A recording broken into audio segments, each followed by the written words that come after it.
يا اهلا وسهلا، كل سنة وانتم طيبين. النهاردة معانا وصفة جمبري حلوة ان شاء الله هتعجبكم. هو ضعضع يعني بس حلو، يعني ماشي الحال. احنا غسلناه غسلة نظيفة 3 مرات تحت الحنفية لحد ما نزل الرملة بتاعته خالص، وحطيناه في بستلة زي ما انتم شايفين كده. عصرت عليه ليمونة، ماشي، شوية ملح زي ما انتم شايفين كده، شوية ملح. هنحط دلوقتي البهارات: كمون، فلفل، كزبرة، اهو زي ما انتم شايفين. تمام، هنبدأ بقى نقلبوه عشان ندمجه ايه، كله مع بعض، ياخد نفس الخلطة مع بعضيها يعني. وحطينا دلوقتي معلقة توم كنت دقاها، دوم مع فلفل احمر واخضر. ودلوقتي حطيت نص راس توم، يعني زي 5 فصوص توم كده يعني عشان ينكهوه. ماشي، قلبتهم مع بعض. هنقلبهم مع بعض زي ما انتوا شايفين كده. كده بندمج الدنيا ببعضها يعني عشان كله ياخد يعني يتبل. ماشي، في الحله اللي جنبينا دي كده شوحتي فيها بصلايه، ممكن تحطيها من غير ما تشوحيها، بس انا بحب اشوحها، بتطلع ريحتها كده، بتبقى ايه، طعمها حلو يعني، ياخد كده من طعمها. في ناس بتكتفي بالثوم بس، ممكن تكتفي بالثوم بس انا يعني ايه بحب احط الميكس عشان الشوربه تطلع ايه، جميله كده، لان انا هاخد منها اعملها، ازود بيها الرز يعني، مش هحط له ميه، هشربه من شوربه الجمبري. بنقول لكم استنوا شويه. ماشي، بعد ما احمرت شويه حطينا زلنا بالكزبره والكمون يتشوحوا. ريحتها بقى هتطلع تشويح البهارات مع الحاجه، بتطلع ريحتها، تبقى محمصه كده، طعمها وريحتها جميل. دلوقتي نزلنا بالجمبري. ماشي، التشويحه الجميله اللي احنا عملناها دي هنشوحوه فيها بقى، التوم مع الكمون مع الكزبره مع الليمون مع كله مع البصلايه. نديها تشويحه نضيفه كده على النار زي ما انتم شايفين. ماشي، هي كده المعلقه ممكن تهري لانه مش فريش يعني يا جماعه، احنا بنشتري الحاجه اللي على قد اهو. اسمنا كلنا جمبري وصغنطوط، بس احنا بنمزمزوه، احنا ممكن نصطادوه بالصناره كده، مش هنعرفه ناكلوه، بس ايه حلو، احنا بنحبوه كفايه بس شويه الشوربه اللي يطلعوا منه.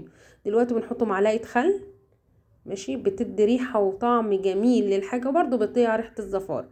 الدخان بس معاكس الكاميرا معلش. كله عشان يستوي يتشوح مع بعض وياخد اللون. هننزله دلوقتي بالميه، كمية المية زي ما انت عايزة شوية صغيرين، عايزة ياما زي ما انت عايزة. انا دلوقتي هزود تاني، لان زي ما قلت لكم هشرب منها الرز، مش هحط له مية. لما اشرب الرز بشوربة الجمبري بينقلها في حتة تانية خالص. ماشي، انا مرضيش اسرع الفيديو بس عشان حبايبنا للمبتدئين يعني كده، واقول لكم استنوا شوية هتغلي. دلوقتي في حلة على النار هننزل ببصلاية، هعمل شوية رز صيادية جنبيه برضو للناس اللي لسه متعرفش الرز الصيادية بيتعمل ازاي.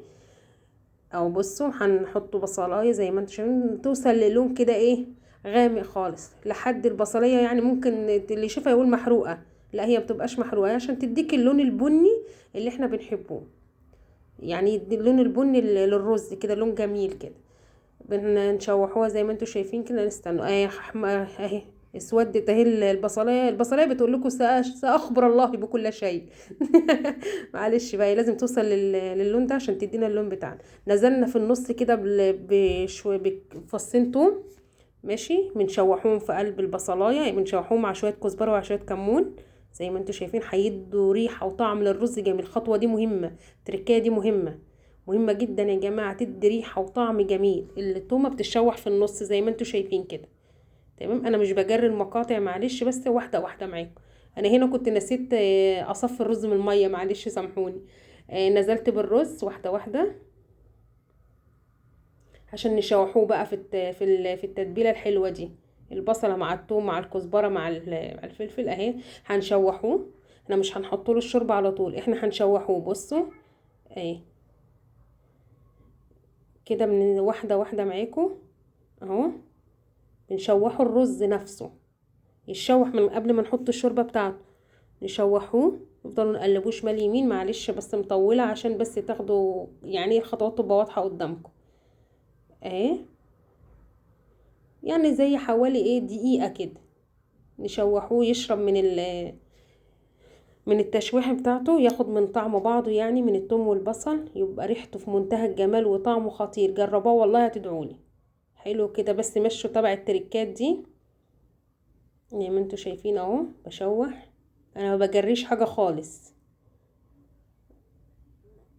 شوحوه قيمة دقيقة كده.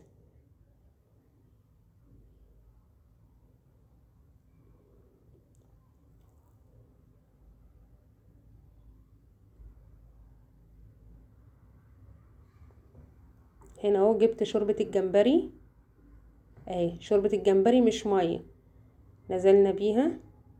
هنقلبه الرز ونحط له شوية ملح، بس ما جاتش الحتة وانا بحط الملح. نقول لكم استنوا شوية، نغطوه ونسيبوه يستوي. وبعد كده بنغرف زي ما انتوا شايفة سفرة رمضان جميلة بألف هنا وشفا. والجمبري صغير بس طلع منه احلى شوربة واحلى نقنقة، هناكلوها على الفطار وربنا يديم علينا نعمة. بصوا الشوربة طعمها ولونها اصلا رهيب، ما زودناش طماطم ولا حاجة. وكل سنة وانتوا طيبين، ونعاد عليكم الايام بخير. ما تنسوش اختكم باللايك، وربنا يديمها عليكم نعمة ويحفظها من الزوال يا رب. مع السلامة.